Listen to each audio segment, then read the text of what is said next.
Hi, folks. Adam Schneider here again.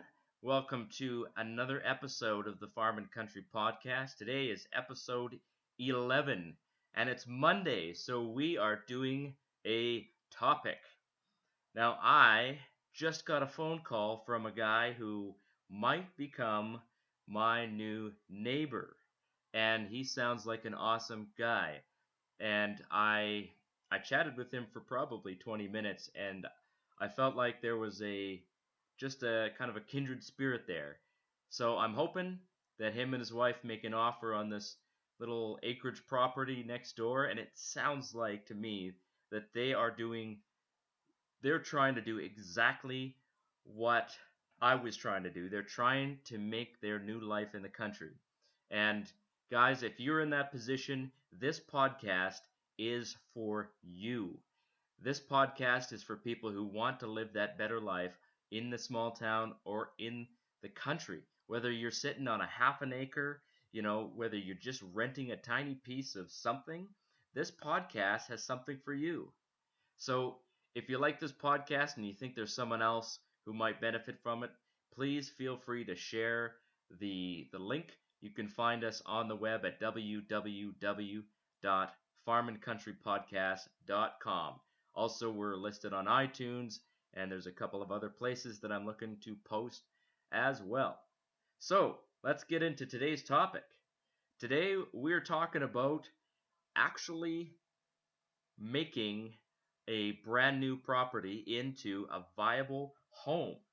So this is something that we had to do when we first moved out here, and it's something that I had no idea what I was doing. I mean, I knew that I needed a house, so obviously, I went out and I thought a mobile home would be a good choice. Um, Ended up being not the greatest choice for a winter climate like ours, but depending on where you live, a mobile home could be an easy and quick way to get yourself into some kind of living circumstances. If you just need something quick, a mobile home is an okay option, but there are better options, and we'll talk about that today. I'm also going to talk about the kind of costs that you'll be looking at to put services into your new home. So, that's a lot to cover, and we're just going to probably hit the highlights, but maybe down the road we'll do some really focused episodes on each of these things where we can discuss the best options for each thing. If you're looking at a septic system, what are different kinds of septic systems? Well, what are the pluses and minuses? Are you even allowed to use them? So that's today and maybe a few down the road. So, in terms of housing, what's the best kind of house that can be quickly put up in a short period of time? Let's say that you got a timeline of a few months and you want to move in. So, what are some options to get you living under a water resistant, well, okay, maybe waterproof shelter in a short period of time without spending, $200 to $300,000 to have some rich guy come out and build you a house? Because most of us just don't have that kind of money. I mean, I didn't. I had some financing available, and they gave me, I think it was $80,000, and I had to make everything work in that budget. Now, it turns out that it wouldn't fit in that budget. So, what can be done if you can't afford the budget that you need to build a proper house? Should you just move out and hope for the best, or should you find some other option? Well, everything will depend on your particular circumstance, but in our case, we probably would have been better to wait till we either had the money or until we had figured out exactly what we wanted to do, priced everything out, and found a financing package to cover the whole thing in one package instead of trying to put everything together and then get it all financed, which is sometimes, unfortunately, the way that banks kind of want you to do it. So when we moved out here, I bought the mobile home and it cost us $66,000 plus another $5,000 or $6,000 to move it. And we moved it a long, long way. And $5,000 to move a mobile home might sound like a lot, but consider exactly what you're doing. You are picking up a house that weighs somewhere in the neighborhood of 20,000 pounds, and you're transporting it, and then you're placing it in a new location. I mean, $5,000 for that is pretty reasonable. And it only took a day, so um, it wasn't too bad. I mean, all in all, $71,000 to have the house moved and placed, and it was good to go. They put it on wooden blocks, and then it was mine. So I ended up anchoring it to the ground with these they call them bin anchors. They're just long steel augers that you drive into the ground. Um, you can get machines to drive them in the ground, but I just used my hands and a piece of rebar, and it worked fine. So if you're looking to put a mobile home up, that is definitely something that you must do. You must anchor your mobile home to the ground just because it's smart.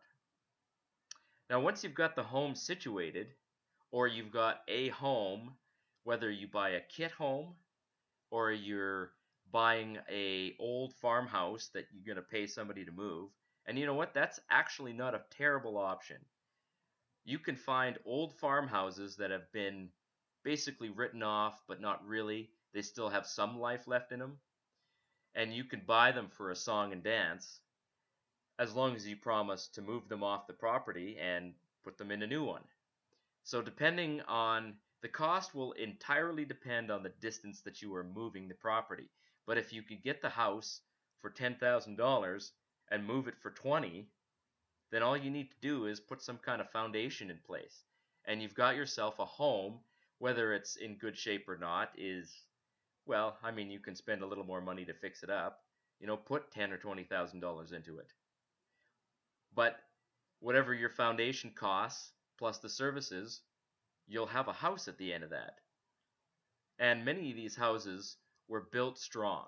So the bones of the house are strong and sturdy, whereas the roof might need some replacement and work, and the electrical might be crap.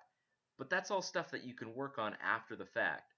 A house is really just a framework of wood surrounded by some replaceable sheathing and filled with a bunch of drywall and stuff. And everything that I've told you here, including the bones of the house, you can replace that over time. It might not be easy to do, but it can be done.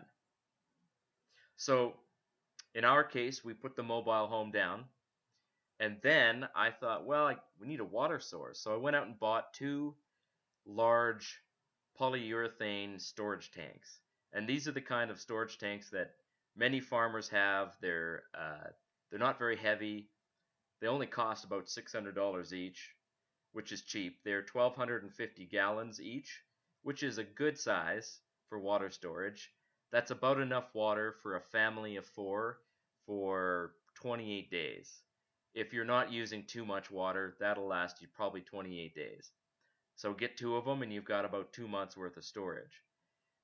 If you're even more efficient, you got a low flow shower head and you're not really pushing it on clothes washing, you got an efficient washer dryer, you could probably stretch that out to 5 or even 6 weeks for one 1,250 gallon water tank. Now, on the other hand, this water tank, they're not really designed for underground burial. And that was a major mistake that we made. We did not put these water tanks underground at first. You would think that at the age I was, and I can't even remember what age I was, but I had passed high school, guys. Okay, so I know that water freezes at 0 degrees Celsius and 32 degrees Fahrenheit. I knew that, and I still know that, and yet I still put these water tanks above ground and connected a pipe to the house, and I insulated the pipe with this pipe wrap. But I didn't make any other accommodations. So if you want to guess what happened next, there's no prize for that because it's quite obvious the pipes froze and the tank froze. So the first winter we were out here, we had no running water. We had to haul water in the house and basically heat it on the stove. and every once in a while, if it warmed up a bit, we could get the water running again. So, needless to say, I fixed that problem by digging a big hole in the ground and putting the water tanks into that hole, building a small wooden framework around it and covering it. And then I built another pipe coming into the house directly to a water pump. And I insulated that and put heat tape on it. And that has lasted us about 6 years. Now, this year, I'm replacing it because while it's an acceptable solution, it is not perfect. The ground pressure is starting to cave in the wood's rotting. It was never meant to be a permanent solution, but it was definitely acceptable as a temporary solution. So that cost us about, well, the tanks cost $600 a piece. You'd probably pay more nowadays. Think $1,000 a piece. Now, I don't want you to go out and buy these poly tanks. They're big, but what you need to do is you need to buy a tank that is rated to be buried underground. Then you need to rent an excavator, dig a hole, put gravel at the bottom of the hole, put the tank in there, and backfill it. Then you need a small access tube to go to the surface so that you can put water into the tank. Build a pipeline that is also buried underground and run it to your house. I would expect that would cost you in the range of $3,500, including renting the excavator, putting gravel in the hole, and then renting a bobcat to move the tanks around, put them in the hole, run the piping, and backfill it. Think about $3,500, and maybe that's US or Canadian, I don't know. Call it US dollars. If you budget that much, you probably will be able to get it done for that much. Okay, so the second thing that you're going to need is some source of either propane or natural gas. And depending on how close you are to the next propane or natural gas customer, your cost might vary wildly.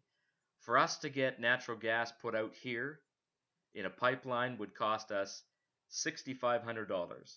Exactly, because there is a government program that will cover the rest of the cost. We would have to pay $6,500 of our own money to have natural gas piped out here. Now, I haven't done that because I have no need for it. We put a propane tank on the property. We get it filled once a year. And here's what we use propane for: drying clothes, cooking food, heating water.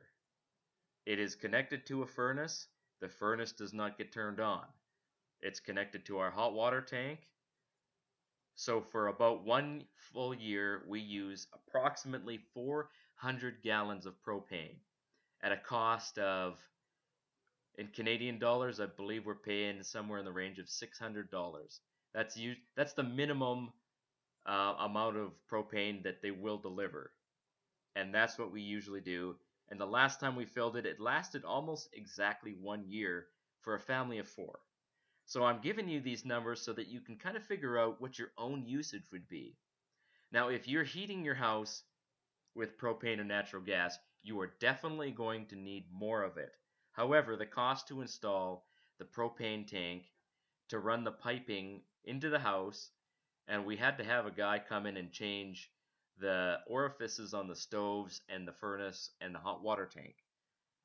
So all of that together was $3,500. So your costs might be fairly close to that, depending on how much piping you have to run. This is not a DIY project, guys. Don't say to yourself, "Oh, I'll save money by running my own gas pipeline." Unless you want your house to be rocketed in the air by an explosion, hire a journeyman pipe fitter to come out and run your pipeline. Everything else, you can do it yourself. Do your own electrical. It's not that difficult. Get the permits, do it yourself, have it inspected. But for gas, that is definitely not something that I would recommend doing yourself, because a gas leak can kill you. you can obviously die from, getting electrocuted, but it's much less likely that you're going to accidentally create some kind of electrical short. If you follow the instructions when you're doing electricity, you'll get it right. And especially with renewable power systems, it's very difficult to get it wrong if you're following the instructions. But gas piping, I don't think I would want to do that myself. It sounds explosion-y if you make a mistake. So $3,500 is what we paid. They ran a bunch of pipelines into each appliance through the bottom of our trailer. If you're having to do it inside a regular house, it might cost a little more if they got to run it through walls or something like that. But I mean, generally speaking, if you over budget for something like this, you probably will end up under budget. Gas pipelines are not something that usually cost much. It's things like electrical and water piping that can end up costing, because not only when you're running water pipeline do you need to think about the supply pipeline, which is where the water gets to the appliance, but you got to think about what happens to the water when it leaves the sink. It's got to go somewhere. And that ended up being the largest cost that we had to pay, was building a septic tank and field. So one of the most useful things that you can figure out before you get a septic field built is how much water you expect to use per day, because your septic field will need to be built to accommodate that, plus a margin of, say, double. And if you think of your margin as being 100% more than you think you're going to use, you'll still probably fall in a fairly reasonable price range. Now, I don't know how we managed to not. We got kind of screwed over by the guy designing the system, because he came out and did some tests, and we paid him $1,000 to design the system for us. And he ended up designing a system that can accommodate 362 gallons of water per day. And do you know how much water we use per day? We use 60. 60. The system that we have, the septic system, can accommodate somewhere in the neighborhood of 6 or 7 times more water than we actually use. And we're not trying to save water in any real sense. If I want to go have a long shower, I do it. We have a low flow shower head, but I mean 60 gallons of water is just not very much. And so if I had looked at this design beforehand, I probably could have gotten a hold of the guy and said, hey, we're not going to use 360 gallons of water a year. Can you resubmit this with maybe half of that? But we didn't. So the whole system cost us $24,000 Canadian, which had to be paid up front. And we had to end up getting financed with some more expensive financing options. So I'd have to say that particular mistake ended up costing us in the long run, because we were carrying this extra debt for that septic system for a long time. So don't make that mistake, guys. Make sure that you get your quotations right up front, look at them, and figure out, does this make sense? Does it make sense to pay this much money for this thing? And maybe it does. Maybe you've got a lot of permits that you need in your area. But go and talk to other people who are doing this too and find out what their costs were. If you're paying more than $10,000 for a septic field and a system to be built, take a careful look at what that person is doing, because that's a lot of money. Now, if you're really, really lucky, you might be able to connect to the septic system of a local area, and that's cheap. I mean, they just dig a hole, put the pipe in, and bury it. But then again, you've got to pay for that too, and you've got to pay a monthly fee. So I mean, you kind of, and then if you're trying to be off the grid, that's not exactly an off the grid option either. So I'll give you one last option here for septic systems. Now, this wasn't available in my area, but depending on where you live, you might be able to do this. You might be able to get away with not having any kind of septic system at all if you have composting toilets and a gray water drainage system. Now, obviously, you're not going to just push um, toilet water into a gray water field. Gray water is shower water, sink water, dishwater, that kind of thing. That's called gray water. And it needs to be treated, but it's not instantly contaminated like toilet water is. Now, toilet water is considered to be black water. And if you've ever been on a ship, I used to be in the Navy, so I know that ships have gray water tanks and they have black water tanks. And when you flush the toilet on a ship, it goes into the black water tank. But when you have a shower, it goes into the gray water tank, and it can be filtered and reused without too much trouble. Now, I don't know, there are a lot of options out there to filter gray water, but your best bet is just to dispose of it. And it's very easy to dispose of gray water.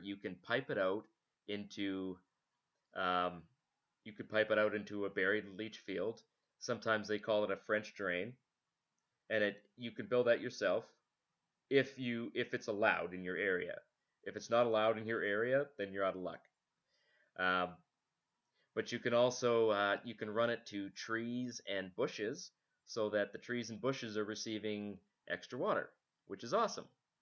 And the gray water, it's not going to hurt your trees and bushes. You can eat fruit grown from those trees and bushes. Then it's not going to kill you. Um, I wouldn't do that with black water, toilet water, because it is contaminated. There's all kinds of nasty stuff in black water. So if you're looking to do a gray water system, you will have to get rid of your toilet waste. And the best way to do that is a composting toilet. And there are lots and lots and lots of composting toilets out there on the market. They cost a little bit of money. They cost way more than a regular toilet will.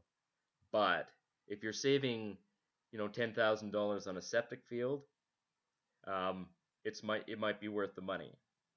A composting toilet will take your solid waste and it will dispose of it, turning it into compost, which you can then just toss outside. I mean, it's no more disgusting than a bag of cow manure would be. And if you're looking to live in the country as a homesteader, well, you're going to be handling manure at some point. So obviously, handling your own manure isn't quite as appealing as maybe picking up a composted cow patty. But throw on some gloves and just get it done, right? If you're going to live out in the country, you've kind of got to just get yourself over that hurdle of everything is gross and I don't want to touch things that are gross. Because one of the aspects of living out in the country is that, not everything is sanitized. And, your kids are going to walk outside and they're going to see, a big cow pie that's freshly laid sitting in the middle of the field. And if you think that's gross, well, I don't know, maybe country living isn't quite the thing for you, but that's just a couple options for septic systems, guys. Let's move on to the last thing, and we're talking about electrical. So electricity is one of those things that everybody needs, but costs a ton to install. So regardless of whether you are installing an off-grid system or an on-grid, whether you're connecting to the grid, you're doing an on-grid renewable energy system, or you're just going straight off the grid, you're probably going to pay a fair amount of money for this system. If you're going to do it right, you're probably going to pay somewhere, well, in US dollars, I think you're going to probably pay $15,000. That will buy you a self-installed, reasonable capacity off-grid system, including the batteries, the cables, the inverter, and charge controllers, and maybe 2 or 3,000 watts of solar panels. 15,000 bucks. You might even be able to get more than I just described there for $15,000. The biggest cost is going to be batteries. Batteries are a necessity for an off-grid system, and buying crappy cheap ones will cost you in the long run. The battery prices, for some reason, have not gone down, and really the only option that makes sense for cost savings is lead acid flooded batteries. There are better options for batteries, but they are way more expensive. So $15,000 will get you an off-grid renewable energy system. You might even be able to throw up a small wind turbine in that budget range too. Um, but I wouldn't try and undercut that, which is something that we did. Um, there's another option that you can do if you're looking to go off grid, but you can't afford, the full $15,000 outlay. If you're prepared to spend a little bit of money on fuel, you can buy half of the system and run a generator to cover the power gaps. So what I mean by that is you buy the batteries, you buy the inverter, and you connect that to a generator. So the generator will charge your batteries, your inverter will provide house power, and you just have to put fuel in the generator and run it. And you can get a reasonably sized generator for, probably $400 to $600. It might only last you a year, but it's an acceptable option if you need to get power right now and you can't afford to set up an entire solar array.